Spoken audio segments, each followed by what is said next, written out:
అంటే శాలిగ్రామం ఇదయ్యి వచ్చేటప్పుడు బ్యాగుల్లో మరి ఏమైందో మిస్టేక్గా ఇది ఇంతవరకు ఊడిపోయిందండి. అయితే మీకు ఇప్పుడు చూపిస్తా చూడండి, ఎంత విశిష్టతో చూడండి. ఇక్కడ సాక్షాత్ నారాయణ స్వరూపం. శ్రీ మహావిష్ణవే నమః. సశంఖ చక్రం సకిరీట కుండలం సపీత వస్త్రం సరసీరుహే క్షణం సహార వక్షస్థల శోభి కౌస్తుభం నమామి విష్ణుం శిరసా చతుర్భుజం. మనం నమ్మం కదా చెప్తే. శాలిగ్రామం సాక్షాత్ విష్ణు స్వరూపం అనడానికి ఇది ఒక నిదర్శనం అండి. చూడండి, ఇక్కడ దీంట్లో శాలిగ్రామ రూపం సాక్షాత్ శ్రీ మహావిష్ణు స్వరూపంగా ఉన్నటువంటి శాలిగ్రామం. ఇది నేను నిజంగా ఇది మీతో నేను ఈ విషయం అంతా కూడా చెప్పాలని చెప్తాను. ఎందుకంటే చాలా మంది నమ్మనటువంటి వాళ్ళు చాలా మంది అనేక రకాలుగా చెప్తూ ఉంటారు. ఇదేమిటని ఇది సాక్షాత్ రాయి చూడండి, ఇది శాలిగ్రామం. దీంట్లో సాక్షాత్ విష్ణు స్వరూపం. మా పూర్వీకులు ఎప్పుడు కూడా తాతగారు వాళ్ళందరూ కూడా చెప్తూ ఉంటే నేను ఎప్పుడు కూడా దాన్ని ఉంటుంది, మనం ఆరాధన చేస్తాం కాబట్టి శాలిగ్రామం చేస్తూ ఉంటాం. కానీ ఇదిగోండి, నా దగ్గరకు వచ్చిన తర్వాత కొన్ని సంవత్సరాల తర్వాత ఇది భిన్నమైంది శాలిగ్రామం. అయితే దాంట్లో సాక్షాత్ నిజంగా ఒళ్ళు గగురు పొడిచినాయండి. ఈ శాలిగ్రామంలో ఉన్నటువంటి శ్రీ మహావిష్ణువుని చూడగానే నాకైతే నిజంగా కళ్ళల్లోంచి నీళ్లు ఆగలేదండి.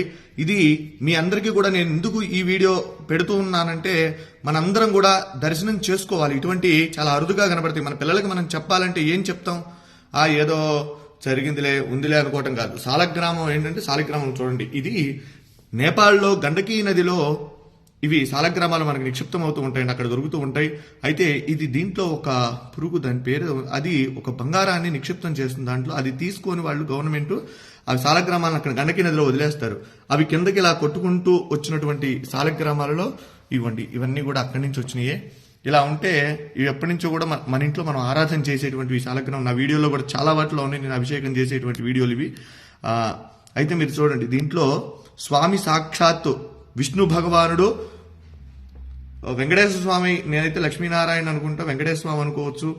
అలానే అంత క్లియర్గా ఉంది చూడండి, ఎంత రూపం, శంఖు చక్రగద రూపం, స్వామి అసలు మాలలతో సహా ఉన్నాడు. నిజంగా ఇది చూసినటువంటి వారు నిజంగా జన్మ ధరించినటువంటిదేనండి. ఎందుకంటే చాలా అరుదుగా ఉన్నటువంటిది. విష్ణు భగవానుడు దశావతారాలలో ఆయన అవతరించి మనందరికీ కూడా సన్మార్గాన్ని ప్రసాదించినటువంటి వాడు శ్రీమన్నారాయణుడు. అలానే ఈ శాలిగ్రామంలో సాక్షాత్ విష్ణు స్వరూపం అని చెప్పి మనం అనుకోవడానికి ఇది ప్రతీతి. కనుక ప్రతి ఒక్కరూ కూడా ఈ యొక్క వీడియోని అందరికీ కూడా చూపించండి, శాలిగ్రామాన్ని దర్శించండి. శాలిగ్రామ శిలావారి పాపహార విశేషత ఆజన్మకృత పాపానాం ప్రాయశ్చిత్తం దినే దినే. శాలిగ్రామానికి అభిషేకం చేసిన, శాలిగ్రామ తీర్థాన్ని ప్రతిరోజు కూడా స్వీకరించినా కూడా మనం పూర్వజన్మలో చేసినటువంటి పాపాలున్నా అవన్నీ కూడా నివారణ అయ్యి మనం సుఖంగా ఆరోగ్యంగా ఉంటాము. కనుక ఈ సదవకాశాన్ని ఎక్కడైనా సరే మన వైష్ణవాలయాలలో స్వామి యొక్క శాలిగ్రామాలకు అభిషేకం చేసినటువంటి తీర్థాన్ని తీసుకోండి. స్వామి యొక్క అనుగ్రహానికి పాత్రులు కండి. జై శ్రీమన్నారాయణ.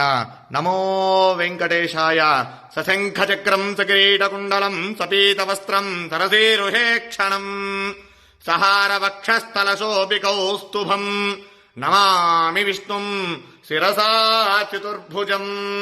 వెంకటాద్రి సంస్థానం బ్రహ్మాండే నాస్తి కించన వెంకటేశ సమో దేవో న భూతో న భవిష్యతి. జితంతే పుండరీకాక్ష నమస్తే విశ్వభావన నమస్తే ఋషికేశ మహాపురుష పూర్వజ. సుదర్శన మహాజ్వాల కోటి సూర్య సమప్రభా అజ్ఞానాం తస్య మే దేవా విష్ణో మార్గం ప్రదర్శయ. జై శ్రీమన్నారాయణ. జై జై శ్రీమన్నారాయణ.